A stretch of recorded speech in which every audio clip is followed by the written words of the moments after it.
And this is Razor Sharp with Sharon Firebrace, and this is our Razor Sharp review. I have with me right now Kelvin Granger, and he is the Vice President of the Community Law Resource Association, the CLRG. Welcome on board, Kelvin. It's a pleasure to be here, Sharon. Yes, indeed. And would you like to give the listeners just your address, please, where to find you? It's clra.info is the web page, and we have...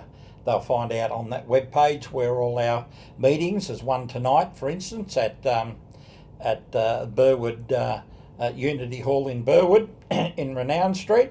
So we'll be there talking about the Constitution and laws that are consistent with that Constitution. Yes, indeed. And also you can get further detail about this interview and other interviews on sharonfirebrace.com, as well as up on Sharon Firebrace.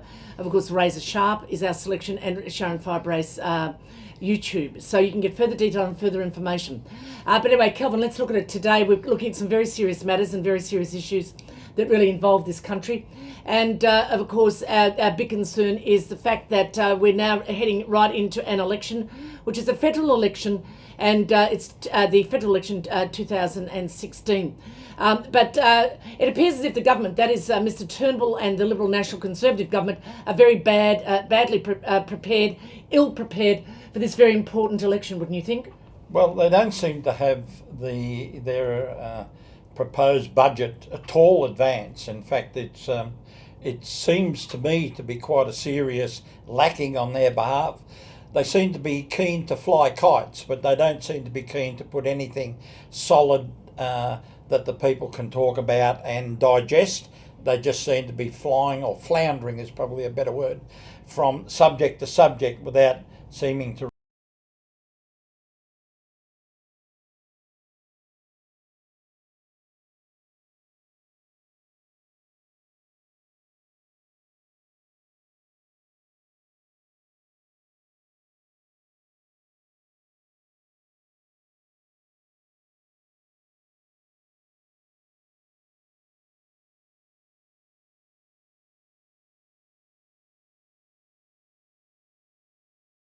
popularity in the polls, and at the same time too, they don't really want to talk about their policies because their policies are very unpopular.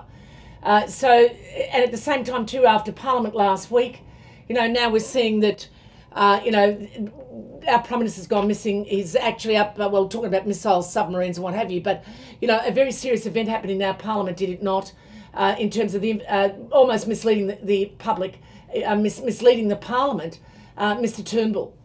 I think Mr Turnbull did mislead the Parliament. I don't think there's much doubt about that at all, and I think he's been caught out misleading the Parliament to the extent that it appears to me anyway that he deliberately gave misinformation to the Parliament and then is trying to justify that. And I think, to be honest, the submarine and the submarine funding and those issues, I think, a distraction to try and turn the media's eyes off his misdemeanour in Parliament back onto another subject, anything that he can get his hands on. Yes, indeed. So he's stalling for time, waiting for the election. Putting nothing on the table. Whatever's put on the table is pulled off. And we saw that too, did we not, with the Press Club in Canberra speech there by our Federal Treasurer, Scott Morrison, where we see that even the Conservatives, the Conservative press and media in the country, actually condemned him because he lost and wasted valuable time for about 1 hour, and at the same time too didn't really talk about any realistic policies. So this is what the grave concern is. We need to, maybe they have no policies, they haven't met with the corporations to get the policies, or that they are concerned that the policies themselves would be very unpopular with the polls. Because if we look at it, the policies they're running with are the policies that were the policies that came out of the 2014 budget. So the 2014 budget was advised by the National Commission of Audit, and we saw that Tony Shepherd, who was the president of the Business Council of Australia, he put together a budget that Mr Abbott ran with, and that budget was an attack on the public at large, on we the people, we the public, we the power within the Constitution, and created a great class wars over a 2-year period 2014 to 15, 15 now to 16, and we've been in the trenches battling the Liberal National Conservative government. Now it was such an in the trench battle that we found that Mr Abbott himself became unpopular. He became unpopular as a Prime Minister and was ousted as the Prime Minister, and the Liberal Party as well. They dropped 7.5% in the polls, which would have meant a mass onslaught in this election, and also that it almost split the party, which it did. I mean, it became very obvious that we were dealing with an extreme right-wing Liberal National Conservative government headed up by Mr Abbott. But are we not dealing with the same party now? Are we not dealing with the same policies? Is not Mr Turnbull Mr Abbott? Yes, I think it's been something that most parliaments, pretty much all parliaments, have been dealing with for in excess of 8 decades at least. They've got to get away from this National Commission of Audit, or whatever you call about it, governing. I don't have a problem with a corporation. As people can see, I regularly visit corporations. They're called supermarkets, but they don't govern. We cannot have these corporations governing, whether it's called the Business Council, National Commission of Audit, whatever it's called. It must not govern. That would be a breach of the Constitution, and politicians taking on board those corporations' views are also in breach of the Constitution, very much in breach of the Constitution. You can't have foreign entities, and a corporation is a foreign entity to the people of this country. The people of this country are the people that all parliaments are to govern for. They're told that in the Constitution. They're told that they must do that. Yet we've had governments, and not just this current government, for 80 years have been going down this fascist regime, or dictatorial fascism is the term I'd put on it. Some people put extreme right wing or New World Order, whatever terminology you want to put on it. It must not continue to happen in this country.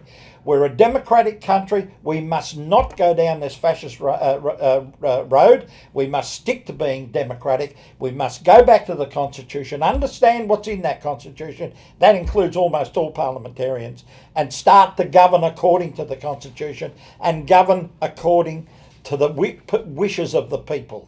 Yeah, well, I mean, is that not too late? I mean, this is what the concern is. Is it too late? I mean, we're already now, but, you know, let's look at it. I mean, we privatised. So, you know, when Jeff Kennett privatised the state and all of its assets in the state of Victoria, and then we've seen this mass privatisation continue last year in New South Wales. We also saw the federal government, which is the Turnbull government, press the premiers of each of the states to privatise their assets and sell off to private corporations. And through that, then that they would promise then, or bribed, I suppose, that they would therefore be getting dollars from the federal budget if they were to privatise. That's what encouraged New South Wales and also Queensland at the time. But that's what caused a big change in the elections in Queensland, where Palaszczuk came in because she said that she would not privatise.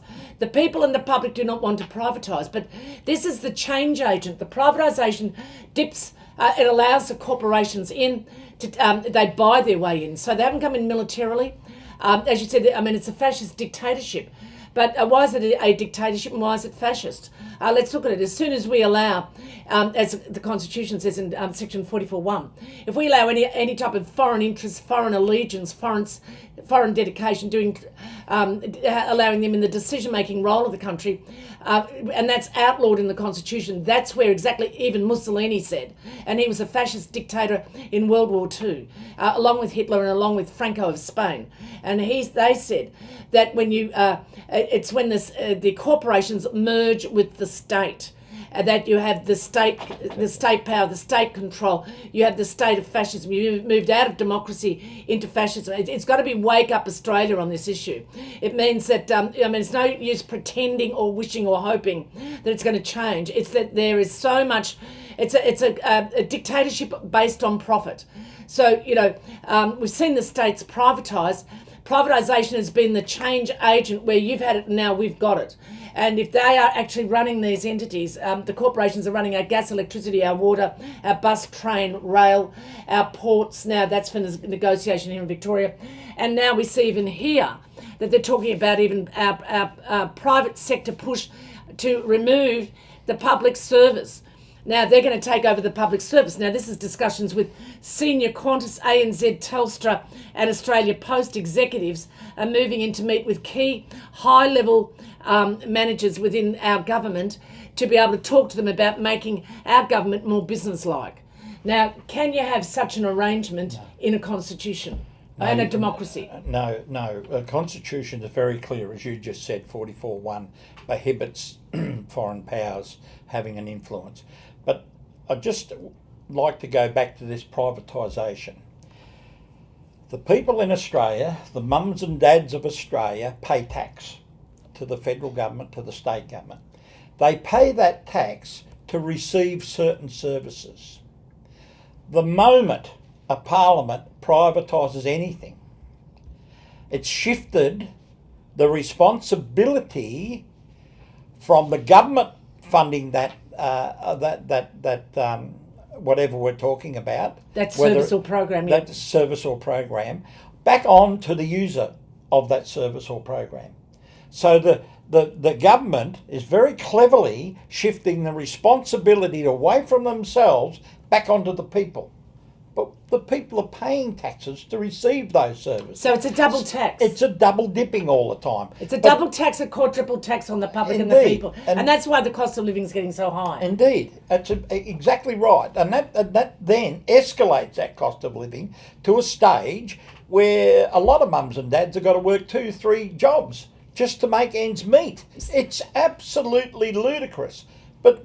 And that's why I implore the people to go to their local politicians and let them know how upset they are with those arrangements. But we need a change. I mean, you might be upset, but we need to have a leadership that's going to change that. Indeed. We need a leader that's going to say, all right, let's cancel out all the privatisation contracts forthwith now. And that's exactly what happened with the Andrews government at the state level when they came to power with the East-West link. Indeed. Now, the thing is that with the East-West link, that's exactly what Andrews did. Now, it was $18 billion. It was the most expensive bit of road, I think, of all kind. Now, the thing is that when the Andrews government cancelled that contract, he paid $1 billion to get rid of the contract, and he saved the Victorian people $17 billion because that disgusting... some would say stealth of public funds, was going to cost us $1 billion a kilometre. Indeed. That's the most expensive bit of road that was ever going to be developed. So I think we can thank Daniel Andrews and his government for having cancelled that contract out. Absolutely. But what about cancelling out the rest? What about electricity prices have shot through the roof? Gas, electricity, water, telephone, train, tram, bus. It's all gone through the roof. It's now become so costly, and yet we're seeing that railway lines are deteriorating. We've got wheels rotting. We've got where's the extensions to the new suburbs in the north and in the west, Kelvin? There is none. That's right. There's a real problem right at the moment with wheels on these very fast trains for Vic Rail, and that's atrocious. Why is that happening? There's no maintenance. We don't have a railways workshop anymore that can do this ongoing maintenance. It's the same down in the Latrobe Valley. We don't have proper workshops in them power stations at the Latrobe Valley. When one of them power stations collapses or something catastrophic happens, we're going to be in really serious trouble for power. Sure, we're not using as much, people are a lot more responsible with power, but that's probably because it's got so dear more than anything else, because these private corporations are able to charge us astronomical amounts of money for the little bit of power that we do use. So that's probably had that effect. But there's no maintenance going on. There's no maintenance going on with Vic Rail to speak of. We don't have railway workshops anymore. We don't have SEC workshops anymore. Those two workshops produce some of the best apprentices in this country, and they're still sought over in the big construction sites all over this country, yet they're now not there. And that brings on another issue. Where are they going to come from? Exactly. So we're losing technology, we're losing skill, and we're losing the manufacturing base, we're losing jobs. I mean, hence, this is the byproduct, I think, of privatisation. So with the privatisation deal, we're losing all of that. Plus, at the same time, too, we sold these entities which were very profitable at the time when they sold. Now, if you're going to sell something, you're going to sell it because it's clapped out, run down, it's not returning the dollar for you. So you'll say, right, I'll sell it. But these entities were not in that condition. Absolutely. Whether we're looking at the banks, the state bank, the federal bank, whether we're looking at the gas, electricity and water, whether we're looking at telephone, Telstra, of course, and we all have multiple problems with Telstra now, and deterioration, almost Stone Age technology, but made to think it's all the latest. And electricity, it's not based on consumption either. They say it's because it's got to be whatever size house you're in or what have you. It's nothing. They've moved the formula, they've moved the boundaries so that they can make greater profit. So every which way that we move, everything is rigged and geared for profit. So it's become like a dictatorship of profit. Yeah. It's no longer, we cannot say it's democracy anymore. It's not. It's now time to fight for democracy, for democratic practices, democratic ideology, for freedoms, liberties and equality. Because we're not going to get no freedom, we're not going to get any equality, and we're not going to get any liberty in dictatorial type systems. As a matter of fact, all these rights and privileges go. And we're seeing it as it goes. We're talking about some of it going already. We don't get good quality service. We don't get bang for buck in terms of the monies that we spend and the billions that it's making for these corporations. And we're not getting the return back, except for greater fees and greater prices and shrinking access and shrinking benefit to us individually. But under our democratic system, we had all of that for us, and it was all based upon the public, because we are the ones that give the tax, that therefore gave the wealth, and therefore that was returned back to us. So and tax on multiple levels. So we are in that dictatorship. It is about profit, and it's about profit and greater profit, because those that now have seized power through the checkbook now who own and control the country, and we don't even know what their names are. And yet we're having an election where these corporations have not been democratically elected, and yet they're sitting in the seats of power and decision making. How are they? Well, as we said before, they put together the National Commission of Audit did of the 2014 budget. It was the most despised budget and attacked the public and the people, who were supposed to protect the people and give to the people adequate pensions. Now, those pensions are actually mentioned in the Constitution. The section, right. What section of the Constitution? Section 51, subsection 23, and subsection 23A. Those two sections deal with a whole range of pension and benefits for the people. Exactly. So they are being totally ignored. Those pensions are being totally ignored, and therefore that 2014 budget did not work for us. So same now with this as well. So, you know, we're seeing that now today, Kate Carnell makes an announcement. She's head CEO, and she's running for the Liberal Party. So she's going to follow the Liberal Party policies, and she's a go for it front for the Liberal Party, it seems, and their policies. And that some of the major policies that they're recommending, and I've got them here before me, and all of this has been in the press and the media for all of us to see and read and to know and understand. And she's recommending that there be cuts to pensions, age pension, and with the cut to the pension, that therefore an age pension will be a loan to you in the future. Now, for an example, so how does that match to the Constitution? No, the Constitution quite clearly says that the federal Parliament are to make rules to allow for pensions. This business of saying that you get a pension now, when you die you sell your property and pay it back.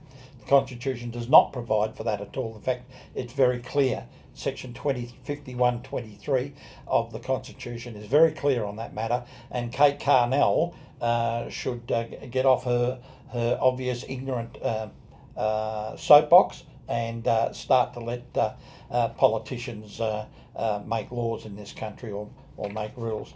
That's the very reason why you've got to get them out. That's why corporations must be removed immediately according to the Constitution. Absolutely. Action should be taken, and any politician that has allowed them in and permitted them in and has sworn allegiance to them is obeying them and taking their instructions in reports of any type or kind of report is breaching the Constitution. They themselves have to be removed out of the Parliament. Because this is a situation whereby the two can't coexist. That's right. You can't have a democracy and a dictatorship of ideas with profit to them, with profit as the goal, coexisting in the one place. That is impossible. And I think that we're being deceived to think that it is possible. And as a matter of fact, the Constitution boots them out. So the Australian public have to boot them out, and we've got an election coming up, and they need to be booted out of the Turnbull government, and also out of the Labor Party or anyone else for that matter that's going to entertain them and that is going to listen and obey them and give allegiance to them, which is contrary to the Constitution. So I recommend every politician read the Constitution, get a knowledge of it, and start to apply it. Because otherwise you don't deserve to sit in office as a politician to serve this country. It gets down to that, doesn't it? I agree. And the other problem, so far as these corporations governing us, is this propensity for political parties, which are a major problem because they're standing between the elected and the electors. That's a major problem because then they take donations, and those donations influence the direction a political party will go.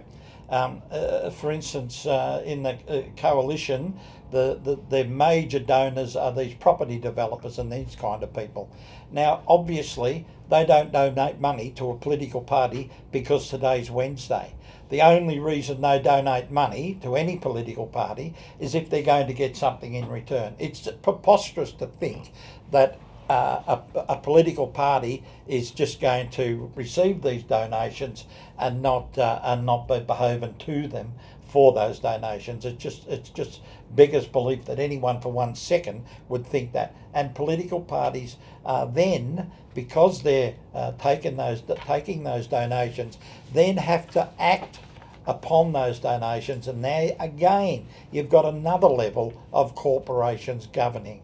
So not only do you have these business councils and all these groups, you have all these people behind the scenes that are donating to political parties, and that's also governing by stealth.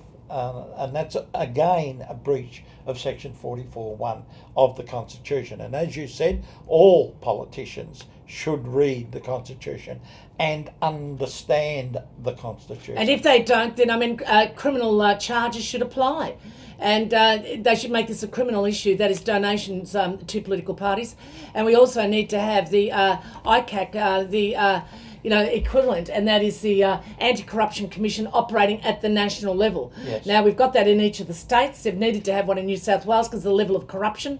But here we're talking about corruption within the Constitution, where it's allowing a dictatorship form of government for profit purposes to come upon the public at large. And it can only be a tough, hard bed of nails for each and every one of us. Now, we can see that it's not just the National Commission of Audit that's now running the country, it's also to the Australian Chamber of Commerce and their recommendations, again, with cuts to the budget. So it's not just age pensions become a loan, it's also to attack on family allowance and family tax benefit B, and a whole range of other sorts of issues, child endowment, etc., that's being proposed, and the rebates, etc. It's all in their scope. We are staring up the barrel of a gun, and that is a corporate gun on us, the public. We're not to forget that. It's a big grab for dollars, and it's also to the Infrastructure Australia. Now, Kelvin, we've spoken about Infrastructure Australia because, the mass 96 or 90 odd projects are now at the national level that was spoken about by Mr. Turnbull is now going to be mass unleashed upon the world, upon its state and feds. And, we're going to foot the bill for developing these amazing type projects. Now, it happened it's a fascist, I believe, idea, a huge expense. Not to forget, Hitler had some of the greatest developments in his time when he was the Führer of Germany, and mass projects were developed that people all over the world came to see and to visit. But because you've got mass buildings doesn't mean to say that the conditions in life in which the people live are good. It doesn't state that at all. So what I'm saying is that with Infrastructure Australia and with the developments of infrastructure in all of the states, it just means more money for the banks, and at the same time too, rather than with the developments that have occurred here in Victoria, where, for example, the railway station that's now that was the Spencer Street station is 8.7%. We paid back on loans that were borrowed, whereas because we've got AAA rating, we could have borrowed at 3.2% internationally. In other words, we're on the sacrificial profit altar to give profits to the banks. and we paid that mass difference of expense there on borrowed funds from banks. So if you multiply that by 90 odd projects, it means it's going to be hard, tough, better nails for all of us here. And that's what the big concern is, Kelvin. So, you know, that if these corporations are running the country, we are in a state of crisis, are we not? And can I just add that the taxpayer is footing the bill because the corporations have a free ride and they have a free lunch and we're paying for it. And seemingly we're happy to do it, except me. I'm not happy to do it. The other thing that you touched on it slightly with these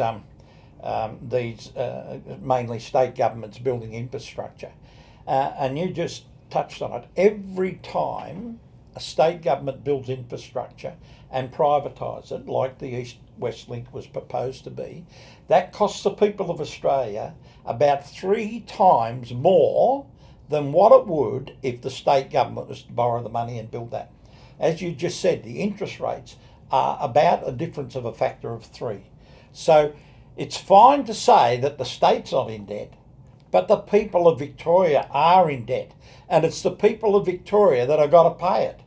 So when we say, oh yes, the state of Victoria is not in debt, they're in surplus, but the people of Victoria are very much in debt, and had Daniel Andrews, to his credit, not cancelled that East-West Link, we'd be about $17 billion more in debt. So thank goodness he had the common sense to see that, and thank goodness he cancelled that, and at least we're now not quite so much in debt, or anywhere near as much in debt. I urge all these parliaments to build these infrastructure things they need by borrowing the money at, as you said, about just over 3% and building them, instead of privatising them where it costs us around about the 8.7 or 9%. There's a huge difference, and we must get away from this mantra of selling everything. For instance, the Commonwealth Bank, that brings in $10 billion a year today. That's a lot of money that the mums and dads have now got to find to take the place of the Commonwealth Bank contribution it would have been able to make. So it's not good for the people to continue to sell off all this infrastructure. It's good for the corporations, because then the corporation can make a lot of money out of us. It's like the infringements court. It's sold off to Downer EDI. Downer EDI give us a little bit of a drink to the state government, but they pocket many millions of dollars that go in, and that's just in the state of Victoria. So this privatisation does not help the people. It helps the corporations. It enhances dictatorial fascism or New World Order or extreme right wing, whatever you want to call it. It enhances that like there's no tomorrow. But the real problem is the people of Victoria miss out. The people of Victoria have got to pick up all the parts. The people of Victoria have to take up the slack that's now put upon them. And that's another issue that is a real problem with the governance of this country. Indeed, it's a governance crisis from what you're saying, there's that's precisely how it is. And I think unless we can define what it is and crystallise it, if you don't crystallise it, well then you can't come up with remedy. So I think it's very important to be able to say that, where we have the merging of the corporations with the state, that's where we have dictatorship, and we've got dictatorship of corporations that are not democratically elected into the government, and other dictatorships that have corporations and military sitting on their cabinet and on their government. Dictatorships are known as dictatorships. Here in Australia, we've got the same pattern. I'm certain that soon we'll have the military heads sitting in on our cabinet and sitting in, as we see even under Mr Turnbull, that even on Australia Day or Invasion Day, as Aboriginal people call it, that there's a lot more of a military presence and a lot more of an attempt to really promote us as a country with a much stronger Australian patriotism. These are some of the hallmarks of what is seen to be dictatorial type governments. So we're staring down the barrel of this difficult time. Let's just round off with this issue to do with the fact that we've got the federal election looming. We've got, we've had a number of policies placed on the table. and that is superannuation, negative gearing, and also capital gains tax. Now, we have got some direction coming there from the Labor Party. They did say that on negative gearing, they said that would be negative. Only negative gear on new houses, not on other houses. That's going to save about $32 to $35 billion. Eventually, yeah. Eventually, that might be over, I think, 4 years, or perhaps a little bit longer, but it's over a length of time. Yeah, I think it was about 10 years. But 10 years, yes. But it's a progressive thing because right from that's the buying get-go, back the power. That's getting the power back, is it not? Indeed, this is getting the power back if you start to negative gear and take some of the wealth off the rich, off the top elite rich. I mean, because the problem here is that, it's been a free ride for them, and it's been a free lunch. Indeed. And the taxpayer's been paying their bill for their free lunch and their free ride. Here we get, the National Some Commission of it back. We get some, none of it. We're nowhere near where we need to be. Nowhere. We need to also get rid of privatisation and tear up the contracts, no deals, bring them to an end and start to put them back into our state. What do you think of that? I think that's a great idea, and the sooner we do it, the better. And I give credit to Daniel Andrews for doing that with that East-West link. I think that was a very progressive idea, and he's to be congratulated. Not so for selling these ports, because that would be contrary to the way I would think about it. Well, ports are to be federally controlled anyway by the federal government, because I think in the Constitution that they come under federal control because they are ports and to do with military. Military but at the same ports time, but not ports. But at the same time, too, why do we want to sell our ports? I mean, that's going to bring about this monopolism that's occurring with these with the dictatorship of big corporations to increase their profits. Because if you can buy the port, that means you can eliminate a lot of your competitors and contestors. Indeed. So that will mean that that will have a big flow-on effect with many not being able to bring anything in through the port. If they do, at the moment they've even put it up to 7,000% to fatten it up to sell it, as they do with everything. Before they sell it, they fatten it up to sell it, and they increase it to about 7,000%, the takings at the port level, and they may very well increase it a lot more to the treetops, so that's going to eliminate a lot of the smaller operators or even their competitors. So it gets rid of that myth that competition's good, competition's broad. Yeah. It's not. It's becoming monopolistic and more controlled by just a few, probably just a handful. Yep. Of big multinational corporations that seem to be dominating the wealth of the nation here. So that's going to be a big risky issue. So if we return, the remedy and the way forward is to end the privatised contracts. The other thing is to start to tax the big corporations. Absolutely.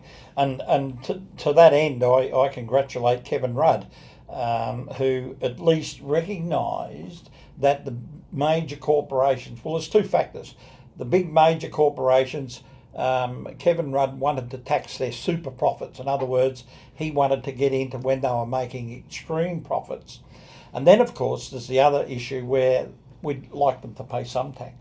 Exactly. I think that would be a wonderful idea, that some of these corporations pay some tax.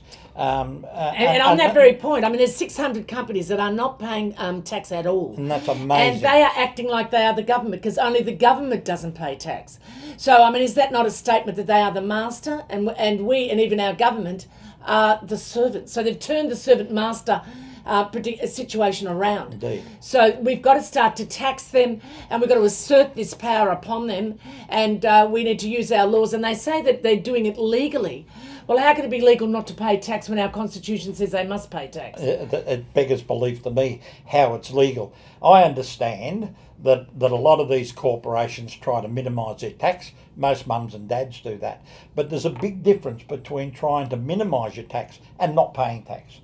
A couple of years ago, we had a major coal miner, the biggest coal miner in the country, that made $15 billion tax in this country and not paid 1 single cent of tax. That's not good enough. Absolutely not good enough. And of course, the mums and dads then have got to pick up the slack of where that company didn't pay any tax. They might have share a tax, didn't pay any tax. They're the kind of examples that Kevin Rudd tried to get to.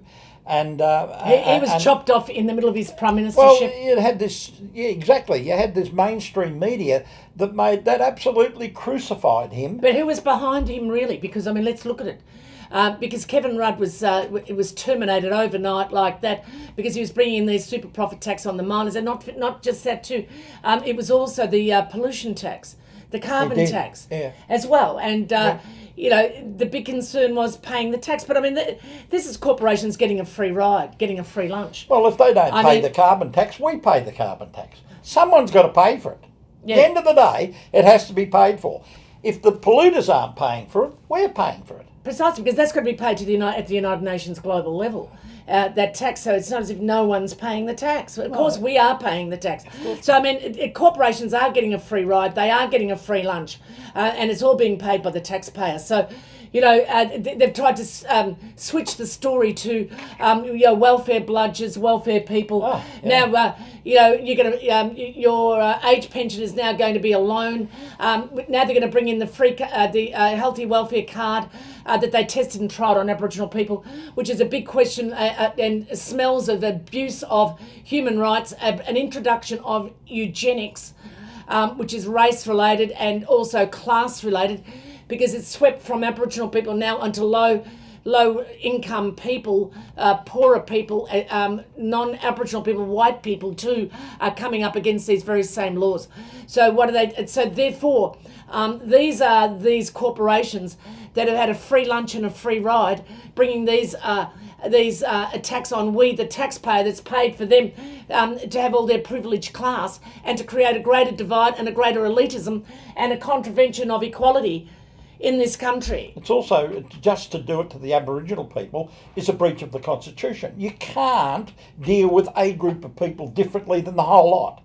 The Constitution spells that out very clear, and they did that, and that was a breach of the Constitution, and that's the problem. When you start to step away from that Constitution, then you start to step into anarchy, and that's what we've got in this country. It's anarchy, and then if we're going to continue to allow it, then we go downhill. We end up with dictatorship. We end up with whatever you want to call it, but it ain't good for the mums and dads of this country. Well, those having a free ride, the corporations having a free ride and a free lunch paid by us taxpayers, refers. Well, they're bludgers.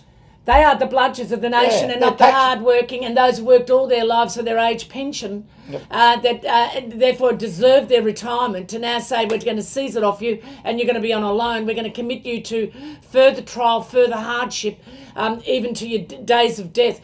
That is tyrannical. Yep. That is cruelty. Same cruelty on Aboriginal people, same cruelty on asylum seeker people locked up in prison camps, same cruelty with those being, whole Aboriginal communities being imprisoned, not just one or two, whole Aboriginal communities, the entire community imprisoned. You know, we've got 25% of the prison population are Aboriginal people. I mean, this is the extent to which they are going. But to top it off, it is also the healthy welfare card that now they're going to micromanage your money, your funding, your income, your pension, whether you're on invalid pension or age pension or whichever other pension, micromanage 80% and you can only get cash on 20%. That is a violation and intrusion of our civil and political rights, is it not? That is going to become a mass election issue, is it not? And on the 10th of May this year, there's going to be mass protest in Canberra about the budget, and this is very much a central budgetary issue. In terms of that issue, what violations are occurring here by those that have seized power? There's been a coup take place, and now those that are in the seat of power, that bought with a checkbook the seat of power, that sit well within it, that are now starting to dictate down on the public and the people. Yeah, and as you said about the civil liberties, or the Covenant on Civil and Political Rights, are being ignored in this country. Not are they being ignored, even the High Court clearly sets out that there is no legal mechanism to bring that Covenant on Civil and Political Rights into law in Australia. It's only when we exhaust all law in Australia, in other words, we go through to and including the High Court, and then go to the UNHCR Committee, United Nations Human Rights Committee, that you start to get any sort of justice come into human rights.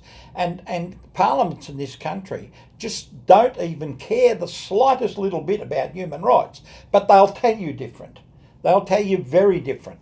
Here in Victoria, the Human Rights and Responsibilities Act, Section 31 quite clearly sets out that they can make a law that is repugnant to any of the articles in the civil and political rights.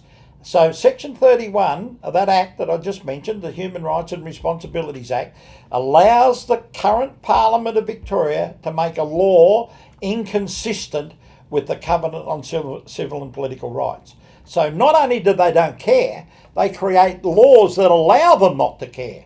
So when you hear these politicians weepy eyes worrying about human rights, they're just crocodile tears. They're not serious about human rights. They've never been serious about human rights. And as far as I'm concerned, they don't look like they're even serious about beginning to become interested in human rights. And ladies and gentlemen, we're suffering because of that. We're suffering because our parliaments don't care about the people. We're suffering because they're overbearing the people with the responsibility of running this country, and I'm talking about tax. So let's get quite clear about human rights. There are basically no human rights in this country that are worth talking about, and any that are, they're trying to keep away from us. Of course, when you get to the international courts, the UNHCR, then our human rights come back to us, as Karina Horvath matter proved. But, you know, it costs you a lot of money to exhaust your courts in Australia first, and most people can't afford that.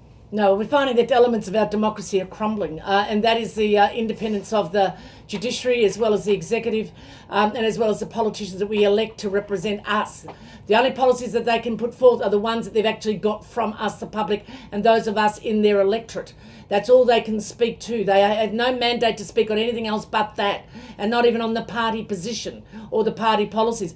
This is riveting. Might be challenging people. It may very well rock the nation, but we've got to get back to basics. We've got to get back to the Constitution and what is lawful and what is unlawful. And we see a lot that is not lawful, and we're seeing a lot through this dictatorship of corporations for greater profit. And the coup that's being conducted upon us, which is a change of power of a nation and into the hands of the power of others, with corporations dominating. We're seeing that in the light of all of this, greater brutality, greater cruelty. I don't think we're going to see we haven't seen yet the extent of cruelty that will come upon us, and come upon us as they get a greater grip and a greater power and a greater control. So this is up to the public and the people to arrest this power, to arrest the control, to really start to bring back the balance here. And it needs to be brought into the open. The public need to debate this, the public need to talk about it, and the public need to come up with the solutions. As our last point, Kelvin, let's look at the issue to do with the Royal Commission into the union movement. Dyson Hayden that conducted that Royal Commission.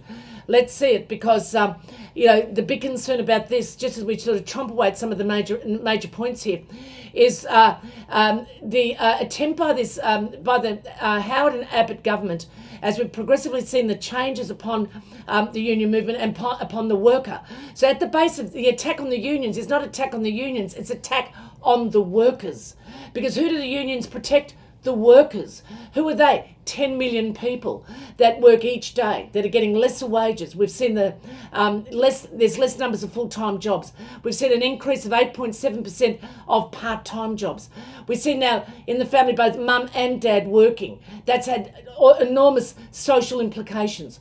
We've seen the minimum wage of $693 a week, something like that, broken and crushed, as we've seen illegal practices of bringing in, treating people like sweatshop slave type labour here in this nation. We've condemned it internationally and overseas, but really let's start to focus on what's happening here at home.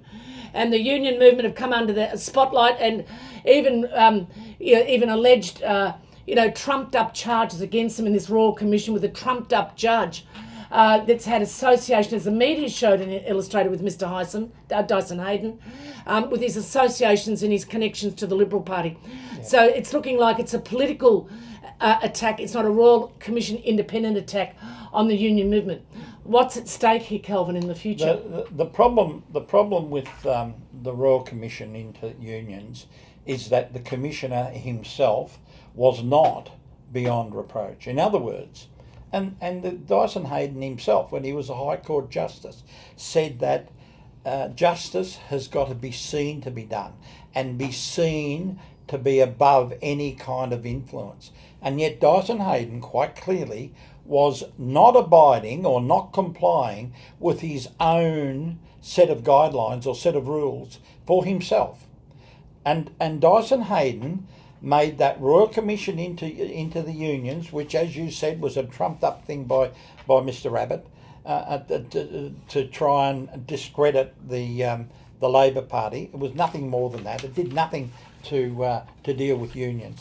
So the fact that he was going to go and present at a Liberal Party fundraising event quite clearly puts himself into a situation where he could not be seen to be totally impartial. And that is a problem for any kind of a judicial officer, whether it's a Chief Justice of the High Court or a magistrate or anything in between. So, or even a judicial registrar. So the problem with this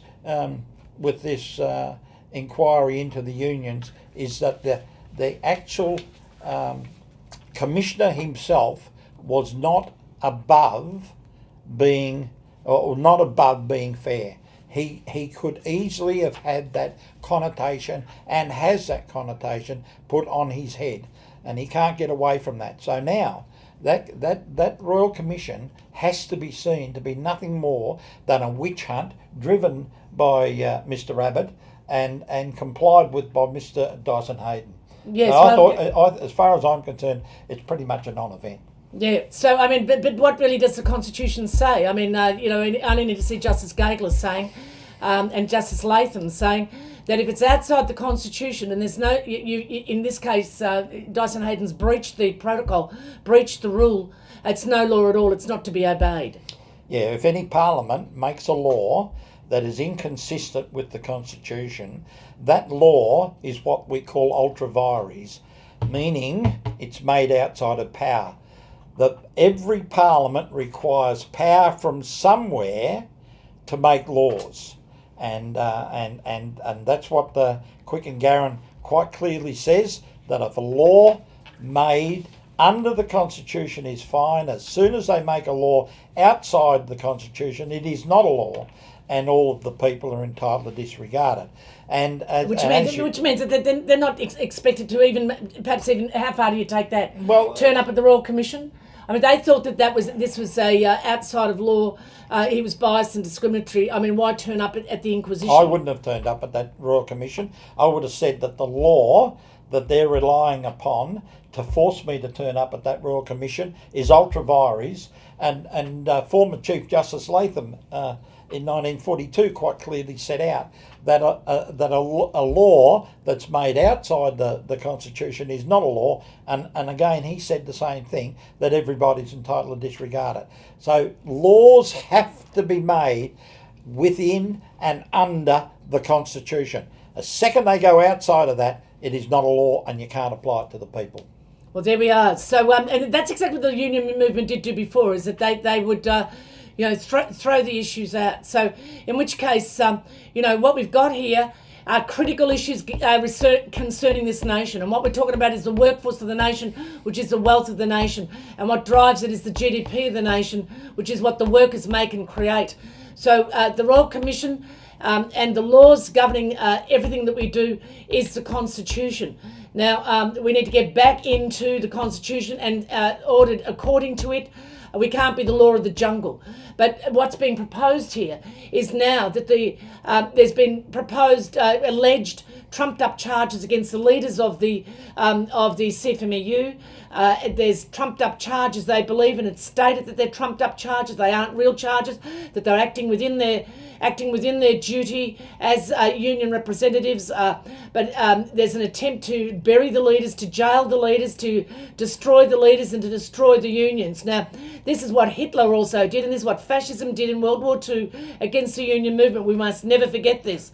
We had the Nuremberg trials afterwards, and we brought all those dictators and we brought them all fascists to trial. Why would we not bring them to trial today?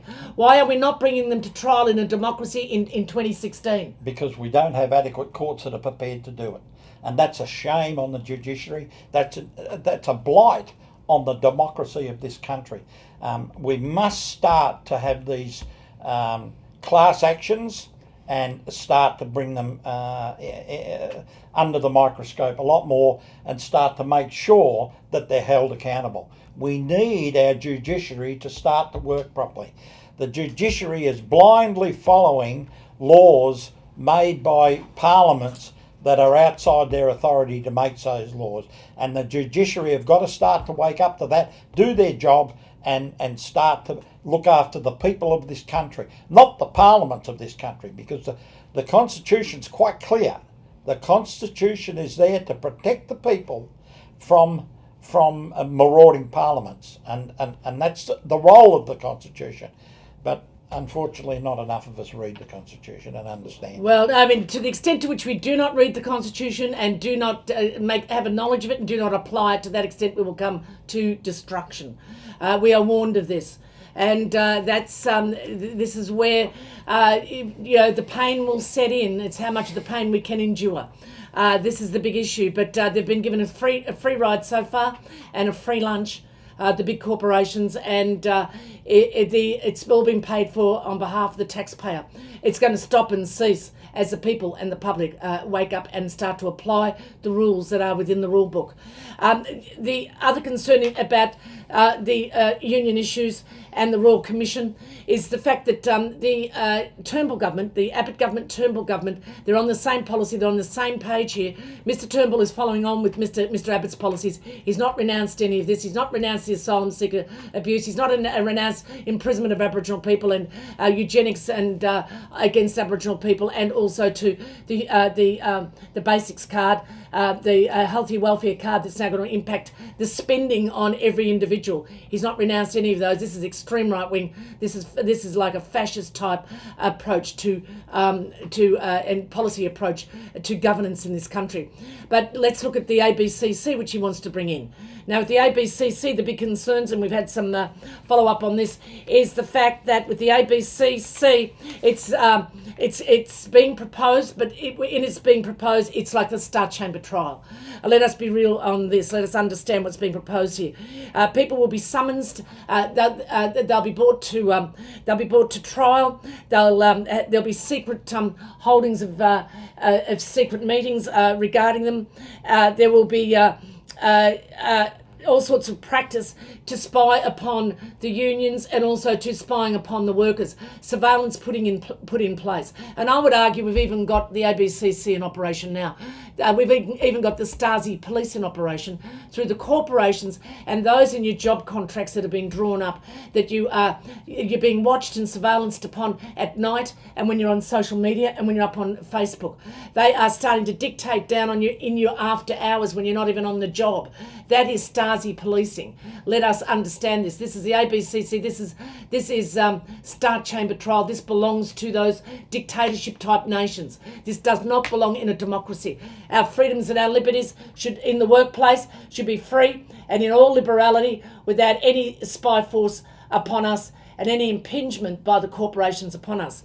And that's something we lose too when we've got corporations taking over jobs and saying that they will create jobs, when our government should be creating jobs and being free from the corporations. So, it's going to be, and it must be condemned, the ACCC. And we must demand that this Royal Commission cease and end. It's a sham investigation. Wouldn't you say? Your last comment on this, please. Yes, I'd agree with that. I think this Royal Commission into Union Corruption, as it was called. Look, I don't condone union corruption. If there's union corruption there, yes, tell the federal police or the state police and have them investigated. Yes, absolutely. I'm not going to, for one split second, prop up union corruption at all. I don't believe in it. I think it's wrong. They're just ripping off their members. And those corrupt union officials are not doing their job. They're there to look after the members of that union. They're there to work for that union and hold that union foremost all the time. And what about the corruption too with banks and with the financial advisors? And let's not stop just with the unions.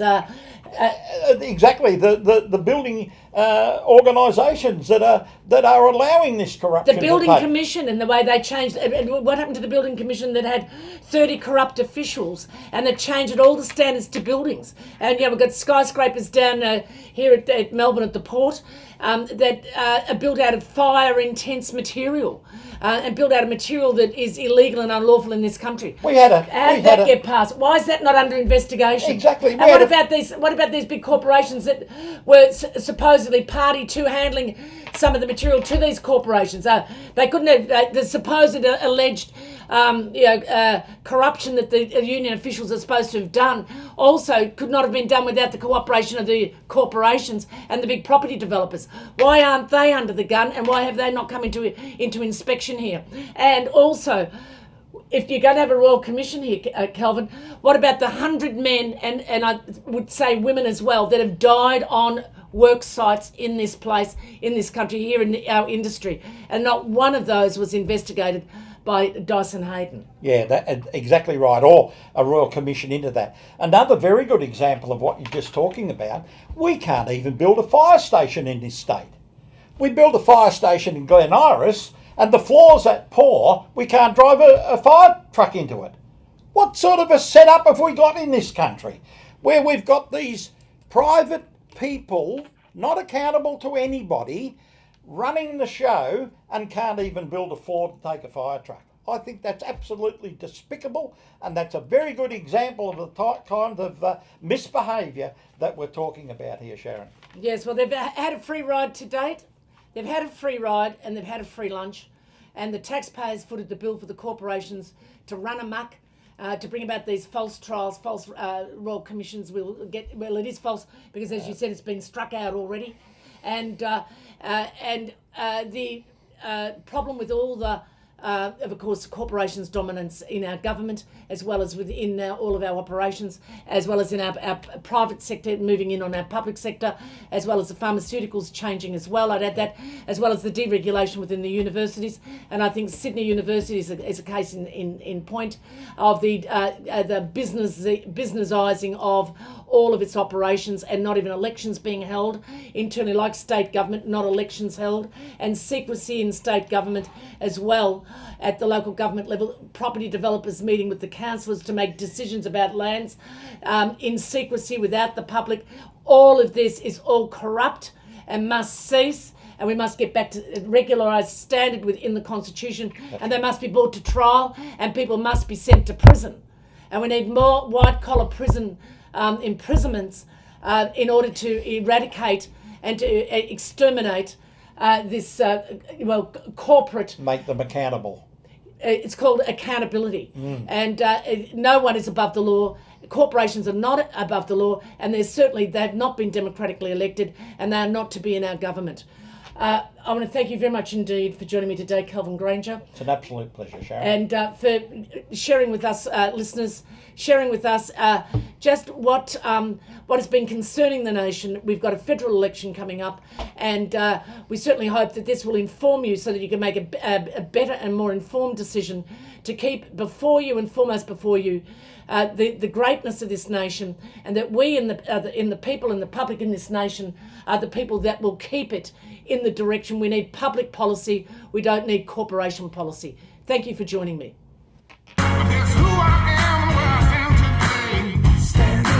And if you want more information about this and about the concern of corporations, about the concern of the direction of the nation, you can get SharonFirebrace.com. That's my blog site. Sharon Firebrace in the YouTube as well.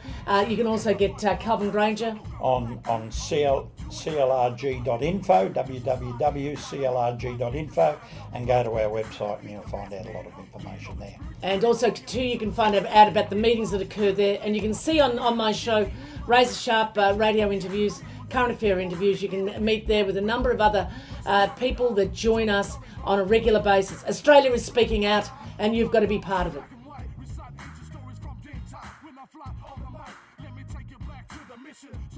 We fighting